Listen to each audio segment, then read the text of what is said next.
Hello guys, welcome back to under the rock. ನಾನು ಈಗನ್. ಇವತ್ತಿನ ಸ್ಟೋರಿ ಒಂದು ರಿಯಲ್ ಇನ್ಸಿಡೆಂಟ್ ಆಗಿದ್ದು ಕರ್ನಾಟಕದಲ್ಲಿ.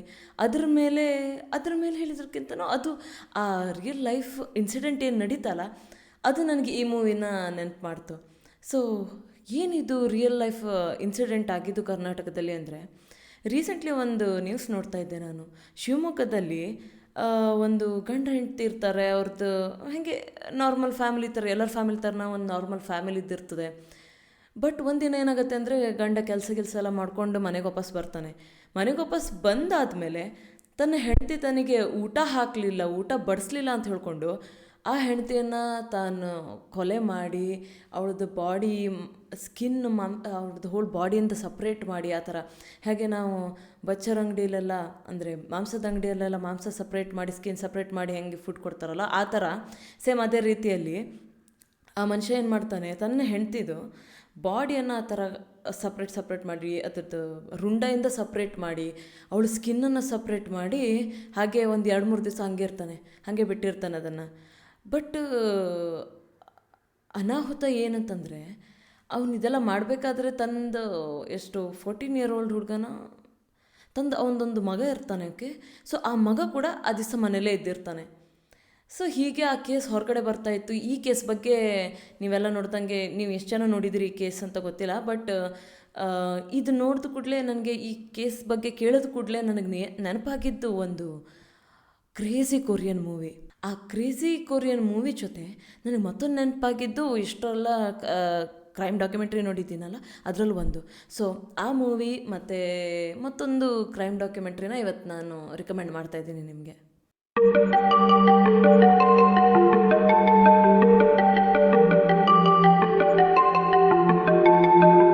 ಹೆಚ್ಚೇನು ಡಿಸ್ಕಸ್ ಮಾಡಿದೆ, ಡೈರೆಕ್ಟಾಗಿ ಮೂವಿಗೆ ಇಳಿಯೋಣ. ಸೊ ಈ ಮೂವಿಯ ಹೆಸರು ಐ ಸಾ ದ ಡೆವಿಲ್ ಅಂತ. ಐ ಸಾ ದ ಡೆವಿಲ್ ಬಂದಿದ್ದು ಯಾವುದೋ 2010 ಇರಬೇಕು, ಆ ಟೈಮ್ನಲ್ಲಿ ಬಂದಿದ್ದಾಯ್ತಾ. ಬಟ್ ಇಂಥದ್ದು ಏನಿದೆ ಐ ಸಾ ದ ಡೆವಿಲಲ್ಲಿ ಅಂತಂದರೆ, ಈ ಮೂವಿ ಫುಲ್ಲು ಸೀರಿಯಲ್ ಕಿಲ್ಲಿಂಗಿಗೆ ರಿಲೇಟೆಡ್ ಮೂವಿ, ಒಂಥರ ವೈಲೆನ್ಸ್ ಮೂವಿ, ಒಂಥರ ಥ್ರಿಲ್ಲರ್ ಮೂವಿ. ಬಟ್ ಮಜಾ ಏನಂತಂದರೆ, ಎಲ್ಲ ಸ್ಟೋರಿಗಳಲ್ಲಿ ಹೇಗೆ ಆ ಸೀರಿಯಲ್ ಕಿಲ್ಲರೇ ಅದು ಆ ಮೂವಿಯನ್ನು ನಡ್ಸ್ಕೊಂಡು ಹೋಗ್ತಾನೋ, ಅಂದರೆ ನಾರ್ಮಲಿ ಏನಾಗುತ್ತೆ ಅಂತಂದರೆ ಮೂವಿಗಳಲ್ಲೆಲ್ಲ ಎಸ್ಪೆಷಲಿ ಸೀರಿಯಲ್ ಕಿಲ್ಲರ್ ಮೂವಿಗಳಲ್ಲಿ ಯಾವತ್ತೂ ಆ ವಿಲನ್ ಅಥವಾ ಆ್ಯಂಟಗನಿಸ್ಟ್ ಯಾರು ಇರ್ತಾರಲ್ಲ, ಅವರು ನಡ್ಸ್ಕೊಂಡು ಹೋಗ್ತಾ ಇರ್ತಾರೆ ಮೂವಿ ಹೋಲ್ ಸ್ಕ್ರಿಪ್ಟನ್ನು. ಬಟ್ ಈ ಮೂವಿಯಲ್ಲಿ ನಾವು ಹೀರೋನ ಆ್ಯಕ್ಚುಲ್ ಹೀರೋ ಆಗಿ ನೋಡ್ಲಿಕ್ಕೆ ಸಿಗ್ತದೆ ನಮಗೆ. ಸೊ ಮೂವಿ ಹೇಗೆ ಸ್ಟಾರ್ಟ್ ಆಗ್ತದೆ ಅಂತಂದರೆ, ಒಬ್ಬ ಕಿಮ್ ಸೋ ಹ್ಯೂನ್ ಅಂತ ಒಂದು ಮನುಷ್ಯ ಇದ್ದಿರ್ತಾನೆ. ಕಿಮ್ ಸೋ ಹ್ಯೂನಿಗೆ ಏನಾಗಿರ್ತದೆ ಅಂದರೆ, ಒಂದು ಗರ್ಲ್ಫ್ರೆಂಡ್ ಇರ್ತಾಳೆ.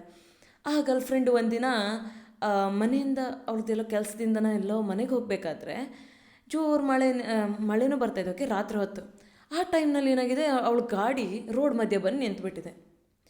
ರೋಡ್ ಮಧ್ಯೆ ನಿಂತ್ಕೊಂಡು ಬಿದ್ದಾಗ ಏನಾಗ್ತದೆ ಅಂತಂದರೆ, ಒಬ್ಬ ಮನುಷ್ಯ ಬಂದು ಬಡ ಬಡ ಬಡ ಬಡ ಬಾಗಿಲು ಬಡಿತಾನೆ ಅವಳದು. ಅವಳು ಬಾಗಿಲು ತೆಗಿತಾಳೆ. ಇಷ್ಟೆಲ್ಲ ನಡಿಬೇಕಾದ್ರೂ ಕೂಡ ಅವಳು ಏನಾಗಿರ್ತದೆ, ಕಿಮ್ ಸೋ ಹ್ಯೂನ್ ಜೊತೆ ಕಾಲ್ನಲ್ಲಿದ್ದಿರ್ತಾಳೆ.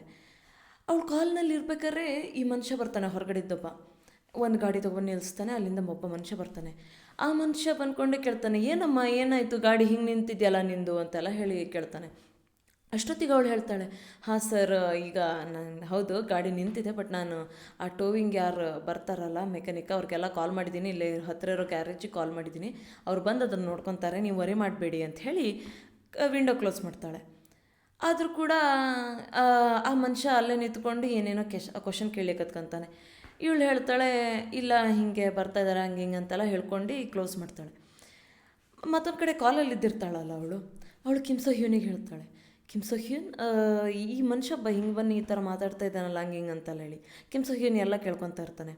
ಆದರೆ ಅವ್ನು ಹೇಳ್ತಾನೆ, ನೀನು ಏನೇ ಆದರೂ ಬಾಗಿಲು ತೆಗಿಲಿಕ್ಕೆ ಹೋಗಬೇಡ, ಅಲ್ಲೇ ಸೇಫಾಗಿ ಕೂತ್ಕೊಂಡಿರೋ, ಅವ್ನಿಗೆ ಹೇಳು ಬೇರೆಯವ್ರು ಬರ್ತಾರೆ ಅಂತ ಹೇಳ್ಕೊಂಡು ಅದ್ರ ಬಗ್ಗೆ ಬೇರೆಯವ್ರ ವಿಷಯ ಎಲ್ಲ ಮರಿ ಮಾಡ್ಕೊಳ್ಳೋದು ಬೇಡ ಅಂತ ಹೇಳು ಅಂತೆಲ್ಲ ಹೇಳ್ತಾನೆ. ಪಾಪ ಜೋಯೋನ್ ಹಾಗೆ ಮಾಡ್ತಾಳೆ. ಆದರೆ ಸ್ವಲ್ಪ ಹೊತ್ತಿಗೆ ಏನಾಗುತ್ತೆ ಅಂತಂದರೆ, ಈಗ ಏನು ಒಂದು ಗೊಂದಲ ಆಗ್ತಾ ಇತ್ತಲ್ಲ ಅವಳಿಗೆ ಆಲ್ರೆಡಿ, ಅದು ಅವಳಿಗೊಂಥರ ನಿಜ ಆಗ್ಲಿಕ್ಕೆ ಕತ್ಕೊತದೆ. ಸಡನ್ನಾಗಿ ಏನಾಗ್ತದೆ ಅಂತಂದರೆ, ಈ ಮನುಷ್ಯ ಬಂದು ಅವಳ ಮೇಲೆ ಅಟ್ಯಾಕ್ ಮಾಡ್ಲಿಕ್ಕೆ ಕತ್ಕೊತಾನೆ. ಅಟ್ಯಾಕ್ ಮಾಡಿ ಈ ಕಡೆ ಒಂದು ಕಡೆ ಕಾಲಲ್ಲೂ ಇದ್ದಿರ್ತಾಳೆ. ಆ ಫೋನ್ ಬೀಳ್ತದೆ, ಅದನ್ನು ಬಂದ್ ಮಾಡ್ತಾನೆ, ಏನೋ ಮಾಡ್ತಾನೆ ಮನುಷ್ಯ.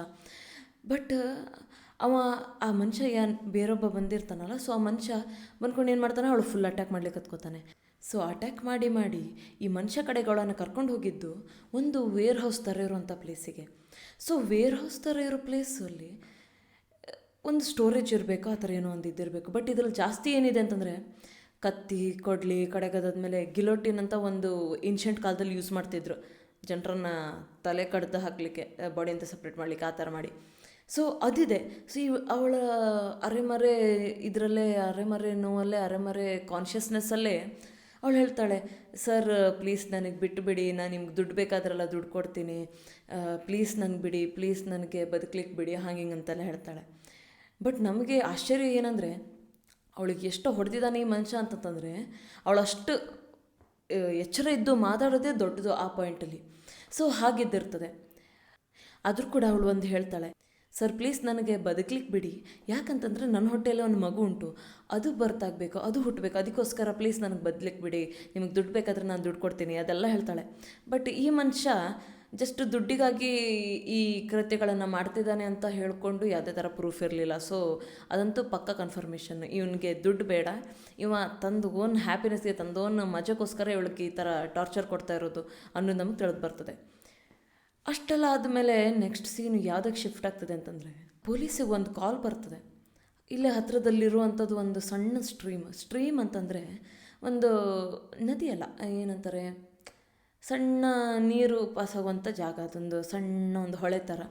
ಸೊ ಆ ಹೊಳೆಯಲ್ಲಿ ಏನಾಗಿದೆ ಅಂತಂದರೆ, ಒಂದು ಪರ್ಸನ್ನಿಂದು ಬಾಡಿ ಪಾರ್ಟ್ಸ್ ಸಿಕ್ಕಿದೆ, ತಲೆ, ಕೈ, ಕಾಲು, ಆ ಥರದ್ದು ಏನೋ ಒಂದಿಷ್ಟು ಬಾಡಿ ಪಾರ್ಟ್ಸ್ ಸಿಕ್ಕಿದೆ ಅಂತ ಪೊಲೀಸಿಗೆ ಕಾಲ್ ಬರ್ತದೆ. ಪೊಲೀಸಿಗೆ ಆ ಥರ ಕಾಲ್ ಬರ್ತಿದ್ದಂಗೆ ಬಡ ಬಡ ಬಡ ಎಲ್ಲ ಪೊಲೀಸ್ಗಳು ಬರ್ತಾರೆ, ಆ್ಯಂಬುಲೆನ್ಸ್ ಬರ್ತದೆ, ಆ ವಿಷಯ ನ್ಯೂಸಿಗೆ ಗೊತ್ತಾಗ್ತದೆ, ನ್ಯೂಸ್ ಜನ ಎಲ್ಲ ಬರ್ತಾರೆ, ಅನ್ವಾಂಟೆಡ್ ಅಟೆನ್ಷನನ್ನು ಅಟ್ರಾಕ್ಟ್ ಮಾಡಿಬಿಡುತ್ತೆ. ಯಾರ್ಯಾರೆಲ್ಲ ಬಂದಿರ್ತಾರೆ, ತುಂಬ ತುಂಬ ತುಂಬ ಜನ ಬಂದಿರ್ತಾರೆ. ಅದ್ರ ಮಧ್ಯೆನೇ ಕಿಮ್ ಸೋ ಹ್ಯೂನು ಬರ್ತಾನೆ. ಕಿಮ್ ಸೋ ಹ್ಯೂನ್ ನೆನಪಿರಲಿ, ಕಿಮ್ ಸೋ ಹ್ಯೂನ್ ಜೂಯೋನಿಂದು ಬಾಯ್ ಫ್ರೆಂಡ್. ಓಕೆ, ಸೊ ಏನಾಗಿರ್ತದೆ ಅಂದರೆ ಕಿಮ್ ಸೋ ಹ್ಯೂನು ಬರ್ತಾನೆ. Kim So Hyun as a secret ಏಜೆಂಟಾಗಿ ಬಂದಿರ್ತಾನೆ ಅಲ್ಲಿ. ಬಟ್ ಅವನಿಗೆ ಒಂದು ಕಡೆ ತಳಮಳ ಏನಂತಂದರೆ ಆ ಪ್ಲೇಸಿಂದು ಲೊಕೇಶನ್. ಸೊ ಇಂಥ ಪ್ಲೇಸಲ್ಲಿ ಸಿಕ್ಕಿದೆ ಅವಳದು ಬಾಡಿ ಅಂತನ್ನೋದು. ಮತ್ತೊಂದು ಕಡೆಗೆ ಜೂಯೋನ್ ಕಳೆದೋಗಿದ್ದಾಳೆ ಅಂತ ಇದ್ದಿದ್ದು ತಲೆಯಲ್ಲಿ. ಅದು ಮತ್ತಿದು ಇವರು ಹೇಳಿದಾಗ ಬಾಡಿ ಸಿಕ್ಕಿದ್ದು ಯಾರ್ದಂತ ಹೇಳಿದಾಗ ಒಂದು ಫೀಮೇಲಿಂದ ಅಂತ ಹೇಳಿದರು. ಸೊ ಅದನ್ನೆಲ್ಲ ತಲೆಯಲ್ಲಿ ಇಟ್ಕೊಂಡು ಇವನಿಗೆ ಒಂಥರ ದಗದಗ ಆಗ್ತಾ ಇರ್ತದೆ. ಅವನ ಪ್ಲೇಸಿಗೆ ಬರ್ತಾನೆ, ಆ ಸೈಟಿಗೆ ಬರ್ತಾನೆ ಎಲ್ಲಿ ಕ್ರೈಮ್ ಆಗಿದೆಯೋ ಅಲ್ಲಿ. ಅಲ್ಲಿ ಬಂದು ನೋಡಿದಾಗ ಅದು ಹೊಳೆಲಾಗಿರ್ತದಲ್ಲ, ಸೊ ಅಲ್ಲಿ ಆ ಹೊಳೆ ಹತ್ರ ಬರ್ತಾರೆ.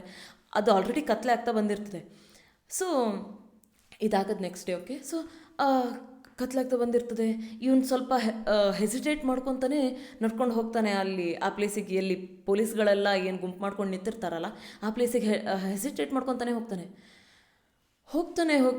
ಆ ಪೊಲೀಸರು ಗಡ್ಬಿಡಿಸಿ ಆ ಏನು ಬಾಡಿ ಪಾರ್ಟ್ಸೆಲ್ಲ ಎತ್ಕೊಂಡು ಬರ್ತಾ ಇರ್ತಾರೋ ಆ ಅವಸರದಲ್ಲಿ ಏನಾಗ್ತದೆ ಅಂತಂದರೆ, ಜೂಯೋನಿಂದು ಕಟ್ ಮಾಡಿದ್ದ ಬಾಡಿಯಿಂದ ಸಪ್ರೇಟ್ ಮಾಡಿದ್ದ ರುಂಡ ಕೆಳಗೆ ದಡಬಡ ಅಂತ ಬಿದ್ದೋಗ್ಬಿಡ್ತದೆ. ಸೊ ಅದನ್ನು ನೋಡಿ ಅವನಿಗೆ ಆ ಮೊಮೆಂಟಲ್ಲಿ ಏನು ಮಾಡ್ತಾನೆ ಹೇಳಿ. ಸೊ ಅವನಿಗೆ ಏನು ಮಾಡ್ಬೇಕಂತಲೇ ಗೊತ್ತಾಗೋದಿಲ್ಲ.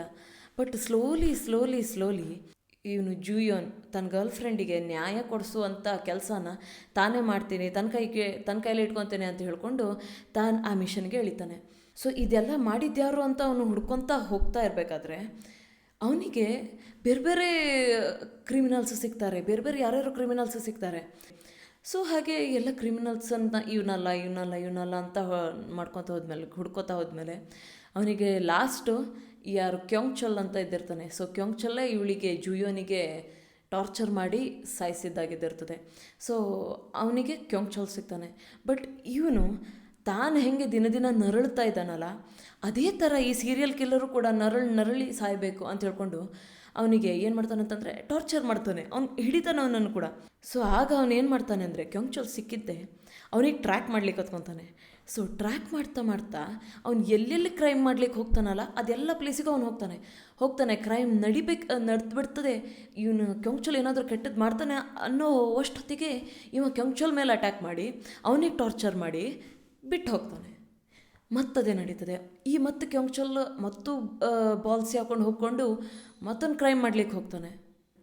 ಮತ್ತೊಂದು ಕ್ರೈಮ್ ಮಾಡ್ಲಿಕ್ಕೆ ಹೋದರೆ ಮತ್ತು ಸೇಮ್ ಥಿಂಗ್. ಯಾಕಂತಂದರೆ ಕಿಮ್ ಸೋ ಹ್ಯೂನ್ ಇವನಿಗೆ ಟ್ರ್ಯಾಕ್ ಮಾಡ್ತಿರ್ತಾನೆ, ಮತ್ತೆ ಟ್ರ್ಯಾಕ್ ಮಾಡ್ಕೊಂಡು ಆ ಪ್ಲೇಸಿಗೆ ಬರ್ತಾನೆ. ಆ ಪ್ಲೇಸಲ್ಲೂ ಮತ್ತೊಂದೇನೋ ಮಾಡ್ಲಿಕ್ಕೆ ಹೋಗ್ತಾನೆ, ಯಾವುದೋ ನರ್ಸ್ ಮೇಲೆ ಅಟ್ಯಾಕ್ ಮಾಡ್ಲಿಕ್ಕೆ ಹೋಗ್ತಾನೆ. ಆ ಟೈಮ್ನಲ್ಲೂ ಕೂಡ ಏನು ಮಾಡ್ತಾನೆ, ಕ್ಯೊಂಗ್ಚುಲ್ ಬರ್ತಾನೆ, ಅವನಿಗೆ ಫುಲ್ ಅಟ್ಯಾಕ್ ಮಾಡ್ತಾನೆ, ಅವನಿಗೆ ಫುಲ್ ಜೀವನನೇ ಸಾಕು ಅನ್ನೋಷ್ಟು ತ್ರಾಸ ಕೊಡ್ತಾನೆ ಅವನಿಗೆ, ಮತ್ತೆ ಬಿಟ್ಟಕ್ಕೆ ಹೋಗ್ತಾನೆ. ಸೊ ಇದೇ ಥರ ಅವನಿಗೆ ನರಳಿ ಟಾರ್ಚರ್ ಮಾಡಬೇಕಾದ್ರೆ ಅವನಿಗೆ ಗೊತ್ತಾಗ್ತದೆ ಈ ಮನುಷ್ಯ ಒಬ್ಬನೇ ಇವನ್ನೆಲ್ಲ ಮಾಡ್ತಿರೋದಲ್ಲ, ಇವನಿಗೆ ಮತ್ತೊಬ್ಬ ಫ್ರೆಂಡ್ ಇದ್ದಾರೆ, ಇವ್ರದ್ದೊಂಥರ ಗ್ಯಾಂಗೇ ಇದೆ ಅಂತ ಹೇಳ್ಕೊಂಡು ಅವನಿಗೆ ಗೊತ್ತಾಗ್ತದೆ. ಬಟ್ ಆ ಫ್ರೆಂಡ್ ಏನಾಗಿರ್ತಾನೆ ಅಂದರೆ ಕ್ಯಾನಿಬಲ್ ಆಗಿರ್ತಾನೆ. ಕ್ಯಾನಿಬಲ್ ಅಂತಂದರೆ ಹ್ಯೂಮನ್ ಮಾಂಸ ತಿನ್ನೋರು. ಸೊ ಈ ಮನುಷ್ಯ ಕ್ಯೊಂಗ್ಚುಲಿಂದ ಕ್ಯೊಂಗ್ಚುಲ್ ಏನು ಕ್ರೈಮ್ ಮಾಡ್ತಾನಲ್ಲ, ಆ ಕ್ರೈಮ್ನಲ್ಲಿ ಸಫರ್ ಆದಂಥ ವಿಕ್ಟಿಮ್ಸನ್ನ ಬಾಡಿ ತಾನು ತಗೊಬಂದ್ಕೊಂಡು ಅದನ್ನು ರಿಫ್ರಿಜರೇಟ್ ಮಾಡಿಕೊಂಡು ತನಗೆ ಬೇಕಾದಾಗ ಕಟ್ ಮಾಡ್ಕೊಂಡು ಒಳ್ಳೆ ಅಡುಗೆ ಮಾಡ್ಕೊಂಡು ತಿಂತಾ ಇರ್ತಾನೆ ಮನುಷ್ಯರನ್ನ. ಸೊ ಅದೆಲ್ಲ ಗೊತ್ತಾಗ್ತದೆ.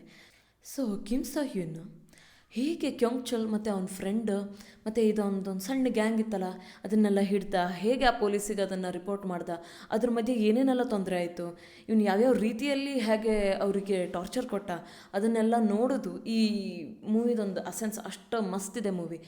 ನಾನು ಹೇಳೋದಷ್ಟು ಫೀಲ್ ಕೊಡ್ದಾಗಿದ್ದೇ ಇರ್ಬೋದು, ಬಟ್ ಐ ಬೆಟ್ ಆ ಮೂವಿ ನೋಡಿದಾಗ ನಿಮಗೊಂಥರ ಈ ಸೀರಿಯಲ್ ಕಿಲ್ಲರ್ಗೆ ಆಗುವಂಥದ್ದನ್ನು ನೋಡಿ ನಿಮ್ಗೊಂಥರ ಮನಸ್ಸಲ್ಲಿ ಸ್ಯಾಟಿಸ್ಫ್ಯಾಕ್ಷನ್ ಅನಿಸ್ತದೆ. ಬಟ್ ಈ ಸ್ಯಾಟಿಸ್ಫ್ಯಾಕ್ಷನ್ ನಮಗೂ ಕೂಡ ನಾವು ಹಾಗೆ ಥಿಂಕ್ ಮಾಡೋದು ಸರಿನೋ ಇಲ್ಲೋ ಅದೆಲ್ಲ ನಿಮಗೆ ಬಿಟ್ಟಿದ್ದು. ಬಟ್ ನಾನು ಹೇಳ್ತೀನಿ, ಈ ಮೂವಿಯಲ್ಲಿ ಹೀರೋ ಆಗೇ ಕಾಣಿಸಿದ್ದಾರೆ. ಸೊ ಇದನ್ನೆಲ್ಲ ಎಂಜಾಯ್ ಮಾಡಬೇಕು. ಆ ಮೂವಿಯ ರಿಯಲ್ ಎಸೆನ್ಸ್ ನಿಮ್ಗೆ ಅರ್ಥ ಆಗಬೇಕಂತಂದ್ರೆ ನೀವು ಆ ಮೂವಿ ನೋಡಬೇಕು. ಸೊ ಆ ಮೂವಿ ಅಮೆಝಾನ್ ಪ್ರೈಮಲ್ಲಿ ಸದ್ಯ ಇದೆ. ಸೊ ಆ ಮೂವಿ ಹೆಸರು ಐ ಸಾ ದ ಡೆವಿಲ್. ಹಾಗೆ ಈ ಮೂವಿ ಹೆಂಗೆ ಅನಿಸ್ತು ಅಂತಲೂ ಕೂಡ ನನಗೆ ಕಮೆಂಟಲ್ಲಿ ಹೇಳಿಬಿಡಿ. ಹಾಗೆ ಈ ಡಿಸ್ಕ್ರಿಪ್ಷನ್ ಬಾಕ್ಸಲ್ಲಿ ನಿಮಗೆ ಟ್ರೇಲರ್ ಕೂಡ ಹಾಕಿದ್ದಿರ್ತೀನಿ. ಇದೇ ಮೂವಿ ನಂಗೆ ಮತ್ತೊಂದು ಕೇಸನ್ನು ನೆನಪು ಮಾಡ್ತು. ಅದೇನು ಕೇಸು ಅಂತ ನೆಕ್ಸ್ಟ್ ನೋಡುವ. ಸೊ ಈಗ ನಾನು ಹೇಳಲಿಕ್ಕೆ ಹೋಗುವಂಥ ಸ್ಟೋರಿ ರಿಯಲ್ ಲೈಫ್ ಮೇಲೆ ಬೇಸ್ಡು. ಸೊ ಇದು ರಿಯಲ್ ಲೈಫ್ ಕೇಸ್ಗಳು 2 ಕೇಸ್ ಇದೆ. ಒಂದು ಜಾಕ್ ದ ರಿಪ್ಪರ್ ಅಂತ.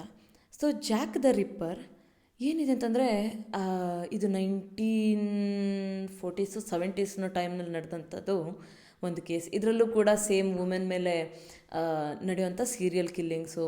ಜಸ್ಟ್ ಸೀರಿಯಲ್ ಕಿಲ್ಲಿಂಗ್ಸ್ ಅಲ್ಲ, ಆ ಪರ್ಸನನ್ನು ಈ ಜಾಕ್ ದ ರಿಪ್ಪರ್ ಅಂತ ಯಾರು ಮನುಷ್ಯ ಇದ್ದಾನಲ್ಲ, ಸೊ ಈ ಮನುಷ್ಯ ಏನು ಮಾಡ್ತಾನೆ ಅಂತಂದರೆ ಜಸ್ಟ್ ಅವ್ರಿಗೆ ಟಾರ್ಚರ್ ಮಾಡೋದಲ್ಲ, ವುಮೆನ್ ಮೇಲೆ ಅತ್ಯಾಚಾರ ಮಾಡಿ ಅವರಿಗೆ ಟಾರ್ಚರ್ ಕೊಟ್ಟು ಜಸ್ಟ್ ಟಾರ್ಚರ್ ಅಲ್ಲ, ಈವನ್ ಬಾಡಿಯನ್ನೆಲ್ಲ ಈ ಐ ಸಾ ದ ಡೆವಿಲಲ್ಲಿ ನಡೆಯೋ ಹಾಗೇ ಅವನ್ನ ವಿಕ್ಟಿಮ್ಸ್ನ ಬಾಡಿಯನ್ನು ಕಟ್ ಮಾಡೋದು, ಅದನ್ನು ಡಿಕ್ಯಾಪಿಟೇಟ್ ಮಾಡೋದು, ಆ ಬಾಡಿಯನ್ನು ಸ್ಕಿನ್ ಮಾಡೋದು, ಅದನ್ನೆಲ್ಲ ಮಾಡ್ತಾನೆ. ಬಟ್ ಈ ಸ್ಟೋರಿಯ ಅನಾಹುತ ಏನಂತಂದರೆ ಈ ಜಾಕ್ ದ ರಿಪ್ಪರ್ ಯಾರಂತ ಕಡೆಗೂ ಯಾರಿಗೂ ಹುಡುಕ್ಲಿಕ್ಕಾಗಲಿಲ್ಲ. ಇದು ತುಂಬ ಹಳೆ ಕೇಸು, ತುಂಬ ಪಾಪ್ಯುಲರ್ ಕೇಸ್ ಕೂಡ. ಬಟ್ ಜಾಕ್ ದ ರಿಪ್ಪರ್ ಯಾರಂತ ಯಾರಿಗೂ ಗೊತ್ತಿಲ್ಲ ಇನ್ನೂವರೆಗೂ. ಯಾರ್ಯಾರು ಹೇಳ್ತಾರೆ ಇದು ಆ ಪರ್ಸನ್ ಅಂತ, ಯಾರ್ದು ಒಂದಿಷ್ಟು ಫೇಮಸ್ ಪೀಪಲ್ನೆಲ್ಲ ಹೇಳ್ತಾರೆ. ಬಟ್ ಮತ್ತೊಂದು ಮಜಾ ಥಿಯರಿ ಈ ಕೇಸಿಗೆ ರಿಲೇಟೆಡ್ ಏನಂದರೆ, ಒಂದಿಷ್ಟು ಜನ ಹೇಳ್ತಾರೆ ಜಾಕ್ ದ ರಿಪ್ಪರ್ ಒಂದು ಗಂಡ್ಸ್ ಅಂತ ತಿಳ್ಕೊಂಡು ಎಲ್ಲರೂ ಹುಡುಕ್ತಾ ಇದ್ರು ಒಂದು ಗಂಡ್ಸಿಗೋಸ್ಕರ. ಬಟ್ ಆ ಜಾಕ್ ದ ರಿಪ್ಪರ್ ಗಂಡ್ಸಲ್ಲದೆ ಒಂದು ಜಸ್ಟ್ ಹುಡುಗಿ ಆಗಿದ್ದಿರ್ಬೋದು. ಆ ಗಂಡ್ಸ್ ಹೈಟ್ ಇರುವಂಥ, ಗಂಡ್ಸಿಂದು ಬಾಡಿ ಫಿಸಿಕಲ್ ಇರುವಂಥದ್ದು ಒಂದು ಹುಡುಗಿ ಆಗಿರ್ಬೋದು ಅಂತಲೂ ಥಿಯರಿ ಇದೆ. ಸೊ ಈ ಸ್ಟೋರಿ ಬಗ್ಗೆ ಹೆಚ್ಚು ತಿಳ್ಕೊಬೇಕಾದ್ರೆ ನಾನಂತ ಇಲ್ಲಿ ಹೇಳೋದಿಲ್ಲ. ಸೊ ನೀವು ನೆಟ್ಫ್ಲಿಕ್ಸ್ ಡಾಕ್ಯುಮೆಂಟ್ರಿ ಇದೆ ಇದ್ರ ಬಗ್ಗೆ. ಸೊ ನೀವು ಆ ನೆಟ್ಫ್ಲಿಕ್ಸ್ ಡಾಕ್ಯುಮೆಂಟ್ರಿ ನೋಡಿ. ನೆಟ್ಫ್ಲಿಕ್ಸ್ ಡಾಕ್ಯುಮೆಂಟ್ರಿಯ ಹೆಸರು ಜಾಕ್ ದ ರಿಪ್ಪರೇ. ಅದೇ ಥರ ಮತ್ತೊಂದು ಸ್ಟೋರಿ ಏನಂತಂದರೆ ನೈಟ್ ಸ್ಟಾಕರ್ ಅಂತ ಹೇಳ್ಕೊಂಡು. ನೈಟ್ ಸ್ಟಾಕರ್ ಒಬ್ಬ ರಿಚರ್ಡ್ ರಮಿರೇಸ್ ಅಂತ ಒಬ್ಬ ಮನುಷ್ಯ ಇದ್ದಾನೆ. ಸೊ ಆ ಮನುಷ್ಯನ ಮೇಲೆ ಫಿಲ್ಮ್ ಮಾಡಿದಂಥ ನೆಟ್ಫ್ಲಿಕ್ಸ್ ಡಾಕ್ಯುಮೆಂಟ್ರಿ. ಈ ನೆಟ್ಫ್ಲಿಕ್ಸ್ ಡಾಕ್ಯುಮೆಂಟ್ರಿ ಜಸ್ಟ್ ಡಾಕ್ಯುಮೆಂಟ್ರಿ ಥರ ಅಲ್ಲ, ಒಂಥರ ಒಂದು ಸಿನಿಮಾ ಥರನೇ ನಡೀತದೆ. ರಿಚರ್ಡ್ ರಮಿರೇಸಿನ ಫಸ್ಟ್ ಕ್ರೈಮಿಂದ ಲಾಸ್ಟ್ ಕ್ರೈಮ್ವರೆಗೂ ಅದೊಂಥರ ಒಂದು ಸಿನಿಮಾ ಸ್ಟೈಲಲ್ಲಿ ಒಂದು ಸ್ಟೋರಿ ಟೆಲ್ಲಿಂಗ್ ನಡೀತದೆ. ಸಿನಿಮಾ ಸ್ಟೈಲಲ್ಲಿ ಒಂದು ಗ್ರಾಫಿಕ್ಸ್ ಆಗಲಿ, ಆ ಮೂವಿ ಆಗಲಿ ಅಷ್ಟು ನಿಮಗೆ ಇಂಟ್ರೆಸ್ಟ್ ಬರುವ ಹಾಗೆ ನೆಟ್ಫ್ಲಿಕ್ಸ್ ಡಾಕ್ಯುಮೆಂಟ್ರಿಯನ್ನು ಮಾಡಿದ್ದಾರೆ. ಸೊ ನೀವು ಆ ನೆಟ್ಫ್ಲಿಕ್ಸ್ ಡಾಕ್ಯುಮೆಂಟ್ರಿಯನ್ನು ನೋಡಿ. ಅದರಲ್ಲೂ ಕೂಡ ಸೇಮ್ ಇದೆ. ನಾನು ಅದಕ್ಕೆ ಹೇಳೋದೇನೆಂದರೆ, ನೀವು I saw the devil first ನೋಡಿ. ಸೊ ನಿಮ್ಗೆ ಗೊತ್ತಾಗ್ತದೆ ನೀವು ಏನು ನೋಡ್ಲಿಕ್ಕೆ ಹೊಂಟಿದ್ದೀರಿ ನೆಕ್ಸ್ಟ್ 2 ರಿಯಲ್ ಲೈಫ್ ಡಾಕ್ಯುಮೆಂಟ್ರಿಯಲ್ಲಿ ಅಂತ. So I saw the devil ನೋಡಿ. ಸೊ ನಿಮ್ಗೆ ಅದು ತುಂಬ ಹೆವಿ ಅನಿಸ್ತು ಅಥವಾ ವಯೋಲೆಂಟ್ ಅನಿಸ್ತು ಅಂತಂತಂದರೆ ಜಾಕ್ ದ ರಿಪ್ಪರ್ ಆಗಲಿ ನೈಟ್ ಸ್ಟಾಕರ್ ಅಂತ ಏನು ಎರಡು ನೆಟ್ಫ್ಲಿಕ್ಸ್ ಡಾಕ್ಯುಮೆಂಟ್ರಿ ಇದೆಯಲ್ಲ ಅದನ್ನು ನೋಡ್ಲಿಕ್ಕೆ ಹೋಗಬೇಡಿ. ಸೊ ಈ ಮೂವಿಗೆ ರಿಲೇಟೆಡ್ ಆದಂಥ ಟ್ರೇಲರ್ ಕಡೆಗೆ ಜಾಕ್ ದ ರಿಪ್ಪರ್ನ ಟ್ರೇಲರ್ ಮತ್ತೊಂದು ನೈಟ್ ಸ್ಟಾಕರ್ ನಾನೇನು ರಿಚರ್ಡ್ ರೇಸ್ ಬಗ್ಗೆ ಹೇಳಿದ್ದೀನಲ್ಲ, ಸೊ ಆ ಡಾಕ್ಯುಮೆಂಟ್ರಿ ಹೆಸರು ನೈಟ್ ಸ್ಟಾಕರ್ ಅಂತ. ಸೊ ನೈಟ್ ಸ್ಟಾಕರ್ದು ಟ್ರೇಲರು ಕಡೆಗೆ ಅದಕ್ಕೆ ರಿಲೇಟೆಡ್ ಡಾಕ್ಯುಮೆಂಟ್ರೀಸನ್ನೆಲ್ಲ ನಾನು ನೀವು ಯಾರು ಹುಡುಕಬಾರ್ದು, ನಿಮ್ಗೆ ಯಾರಿಗೂ ಹುಡುಕಿ ಯಾವುದ್ಯಾವುದೋ ಡಾಕ್ಯುಮೆಂಟ್ರಿ ನೋಡಬಾರ್ದು ಅಂತ ಹೇಳ್ಕೊಂಡು ನಾನು ಕರೆಕ್ಟಾದ ಡಾಕ್ಯುಮೆಂಟ್ರೀಸನ್ನು ನಾನು ಲಿಂಕ್ ಮಾಡಿರ್ತೀನಿ ಡಿಸ್ಕ್ರಿಪ್ಷನಲ್ಲಿ. ಸೊ ನೀವು ಡಿಸ್ಕ್ರಿಪ್ಷನನ್ನು ನೋಡಿ ಹೆಚ್ಚು ಇನ್ಫಾರ್ಮೇಷನ್ಗೋಸ್ಕರ. ಮತ್ತು ನೆಕ್ಸ್ಟ್ ವೀಕ್ ಕೂಡ ಹೊಸ ಸ್ಟೋರಿ ಅಥವಾ ಹೊಸ ರಿಕಮೆಂಡೇಷನ್ಸ್ ಜೊತೆ ಬರ್ತಾ ಇರ್ತೀನಿ. ಅಲ್ಲಿವರೆಗೆ ಈ ವಿಡಿಯೋ ಇಷ್ಟ ಆದಲ್ಲಿ ಲೈಕ್ ಮಾಡಿ, ಶೇರ್ ಮಾಡಿ, ಸಬ್ಸ್ಕ್ರೈಬ್ ಮಾಡಿ. ಈ ಮೂವಿ ನೀವು ಆಲ್ರೆಡಿ ನೋಡಿದ್ದಿದ್ರೆ ಅದನ್ನು ಕೂಡ ಕಮೆಂಟ್ ಮಾಡಿ. ಮತ್ತು ಈ ವಿಡಿಯೋ ನಿಮಗೆ ಮತ್ಯಾವುದೋ ಸ್ಟೋರಿ ನೆನಪು ಮಾಡಿದ್ದಿದ್ರೆ ಅದನ್ನು ಕೂಡ ಕಮೆಂಟ್ಸಲ್ಲೇ ಹಾಕಿ. ಹಾಗೆ ನಮಗೆ ಕಂಟಿನ್ಯೂಸ್ ಸಪೋರ್ಟ್ ಆ್ಯಂಡ್ ಲವ್ ಕೊಡ್ತಾ ಇರೋದಕ್ಕೆ thank you. So next week ಮತ್ತೊಂದು ವಿಡಿಯೋ ಜೊತೆ ಬರ್ತೀನಿ. ಅಲ್ಲಿವರೆಗೆ ಬಾಯ್ ಬಾಯ್.